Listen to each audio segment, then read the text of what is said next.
Joining us now on the line from the nation's capital is Susan Delacourt. She's the senior political writer for the Toronto Star. And Susan, how you doing tonight, incidentally? Not too bad, Steve. You? Glad to hear it. Doing just fine as well. We're calling this segment Political Ethics: Oxymoron with a question mark because I'm not sure I can remember a time when there were more shenanigans of more different kinds going on at the same time. So let's break this up here. The robocall issue. Can you start by giving us an example of the kind of call that some unsuspecting voter would have received saying, "Hi, we're from Elections Canada," and what? I think the pattern was that they said due to high voter turnout, your polling station has changed. And this was, I think, in more ridings than just Guelph. Elections Canada actually sent out a press release on Election Day warning people not to listen to these calls, that they said they didn't phone voters to do this. So it does seem that some voters got erroneous information about where to go and vote. And how would the people making those calls know whom to call? Well, that's the $64,000 question. Someone had phone lists. I'm not even sure I understand the technology fully, but there is a very sophisticated way with robocalls, they're called, and it's basically, sometimes it's a live, we've heard there's been a live voice, other times it was just, robotic calls telling people over and over and over again in certain neighborhoods. They were usually Liberal voters, people who had told campaigners or canvassers earlier in the campaign that they were not voting Conservative. So this story has again. I want to keep saying alleged here because I think everybody thinks that these kind of shenanigans are normal in politics, but this is not a normal thing. That this was interfering with people's right to vote, which we still think of as kind of sacred in the country. So you're making a distinction between the usual shenanigans that take place at election time and I don't know if conspiracy is too strong a word, but an effort, let's call it anyway, to suppress the vote. Yeah, I think those of us who are used to working in politics like you and me and have been doing this for a long time, we understand that there are sort of three levels of civics, and probably most of the people watching this show know that too. There's politics and partisanship, and there's normal games in that. And then we have a bit higher standards and expectations about government. We expect those, some lines to be drawn between those. They're not always clear. And then there's even the higher one of, in our civic culture, of democracy. And I think that's where everybody's, alarm bells are going off right now too, because while we understand that the walls between these things are fluid, this one has, if it's true, and it does seem that it's looking that way, someone was playing politics with a sacred right of democracy. And we don't tolerate that in this society. We shouldn't. This story is a bit like a leaky faucet insofar as it's been drip, drip, drip a little bit more every succeeding day. And so tell me if you can get us sort of up to scratch on whether or not so far any evidence has emerged that anybody in either the Prime Minister's office or senior Conservative Party circles knew about this. Absolutely none.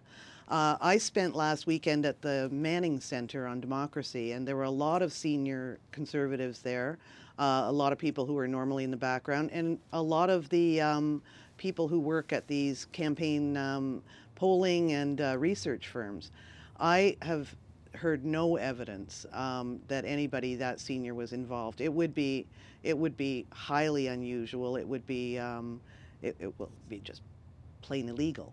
I don't think that people in that high in office are that stupid, frankly. Well, if the Conservative Party so far has said, we didn't do this, what is their explanation for what's happened? The best explanation I've been hearing out there, and again, this is a moving story, is that it's a few rogue elements out there that someone, maybe not understanding that distinction between politics and democracy, actually just thought that this was the normal hijinks and started playing games with some very sophisticated technology. This is that someone put this in the same category as, stealing campaign signs or, soaping the windows of a rival's campaign office. The problem is, as we've been saying, this is fooling around with citizens, not your political rivals.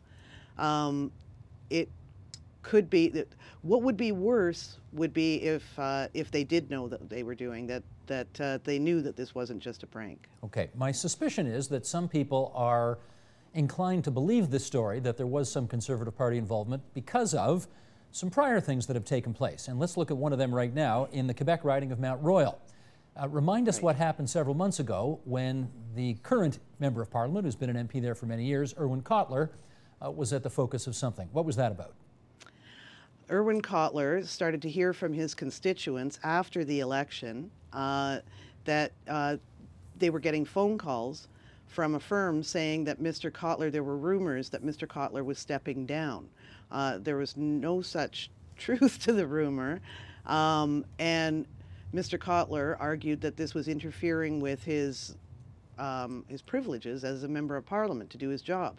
Once again, going to this distinction between politics and government and democracy, that people were playing silly political games with a member of Parliament. So he complained, the story built, and the Conservatives then admitted that they had hired a firm to conduct this kind of polling. They said it was simply voter identification. They were trying to figure out if Mr. Cotler did leave, wink, wink, then they would know where their support lay. I think the complaint was made to the Common Speaker. The Common Speaker ruled that it was reprehensible, but there was nothing much he could do about it. He did use that word, didn't he? He said reprehensible but not illegal, so end of story? Right. Not really the end of the story, because we're still talking about it now, aren't we? And the firm involved in this was very careful to say, and I'm not sure people caught this at the time, the firm involved in this came out and did an interview, Nick Kouvalis, the principal of the firm, saying that they were just contracting these people who were reading a script supplied to them by the Conservative Party. So the Conservative Party supplied the script, and that goes back to the issue of these robocalls or the current controversy is these firms don't operate on their own. They run with central control from the Conservative Party. So that's why everybody has been glancing in the Conservative Party's direction throughout all this. And we should just remind our viewers as well, if the name Nick Kouvalis rings a bell, it's because he was one of the backroom people for Toronto Mayor Rob Ford's campaign, who employed, I think, what could generously be called brass-knuckle tactics in trying to help get the mayor elected, and was successful. Okay, let's go on to the next one here, which is Vicky Leaks. Vicky Leaks was all over Twitter for a relatively short period of time and now appears to have disappeared. Again, let's start from scratch. What was it? Well, this was in response to Vic Taves, the public safety minister, stood up in the House of Commons and introduced a bill for online surveillance and said that anybody who was against this was sort of with the child pornographers, was on the side of child pornographers. I confess, I'm so used to hearing this kind of rhetoric now in the House of Commons that I didn't blink when I heard that. That's sad, but Susan. Somebody did. That's sad. I know. But this is the normal standard rhetoric now in the House of Commons. It's wearying, let's say, and it's embarrassing when you watch the school children watching it. Anyway, Mr. Taves said this, and someone in response, we now know it was a Liberal staffer, decided to start leaking details from a very messy divorce case. The details were public. They were court records, putting them on Twitter in sort of a drip, drip, drip fashion. I guess to make the point to Mr. Taves that privacy should be important to everybody, but it sort of backfired because it was deemed a little bit too dirty. It was deemed something that we don't tend to see here in Canadian politics, which is delving into the details of people's personal lives. But I suspect that part of the reason why the thing gained so much currency was that Vic Taves is thought to be a kind of a family values, small c conservative guy from Manitoba, and that the conduct described in the court documents was anything but. Is that why, part of the reason why it took off? Yes, it is. I'm a reporter who's very uncomfortable with making moral judgments on politicians, so I don't like stories like this. And I think that probably represents most of the press gallery. To say that Mr. Taves going through a divorce erodes his support for families is a really tough call, and one I don't want to make. I'm not a moral judge. Okay, let's also. And I think that was the. Yeah, go ahead. Sorry. I think that was the issue when the Liberal staffer was found doing this. I think that was the idea that we're accustomed to politics and political people digging up dirt on each other, using House of Commons equipment.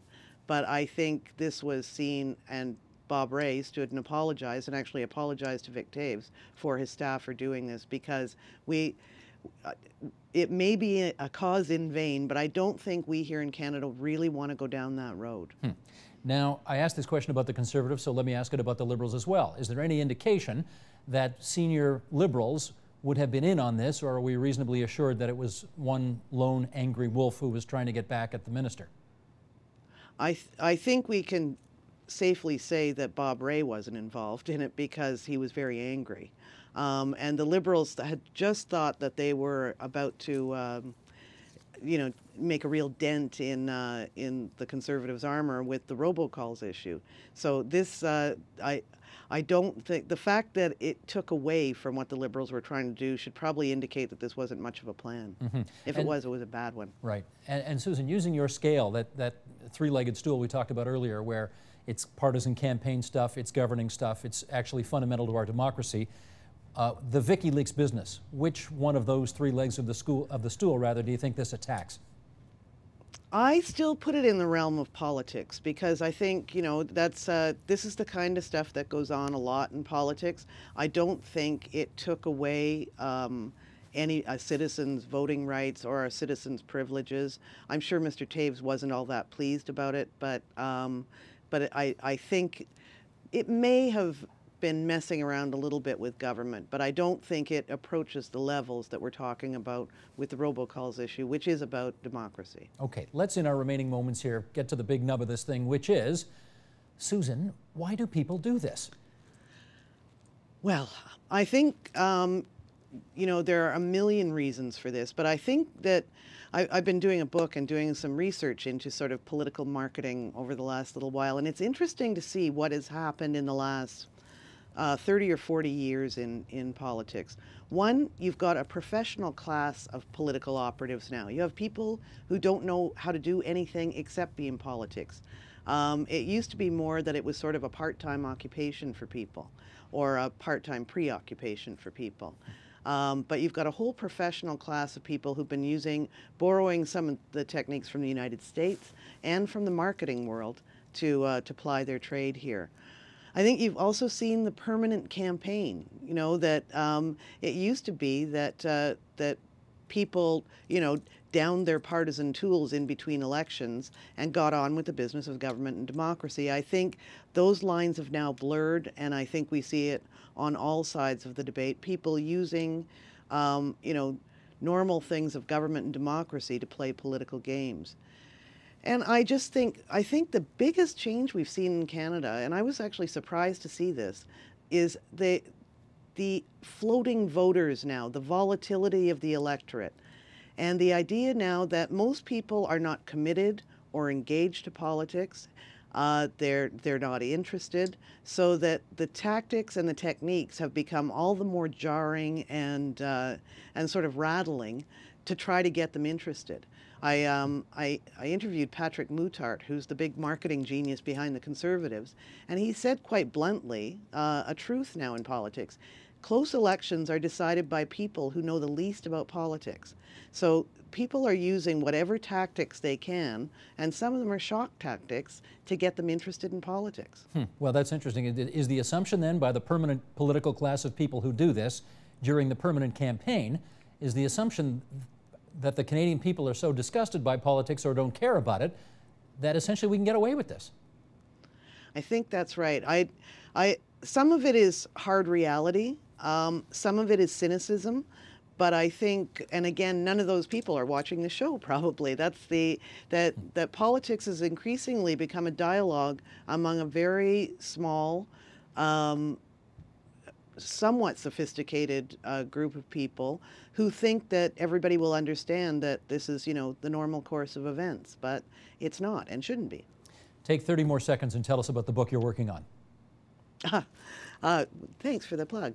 Yeah, I'm writing a bit about where politics has intersected with consumerism and shopping and how we've become consumer citizens in this country. And so marketing is a really important part of that. You let us know when it's out. We'll have you back on to talk about it. Thanks so much, Susan Delacourt. Definitely. Great to have you on TVO Thanks. as always. Thanks.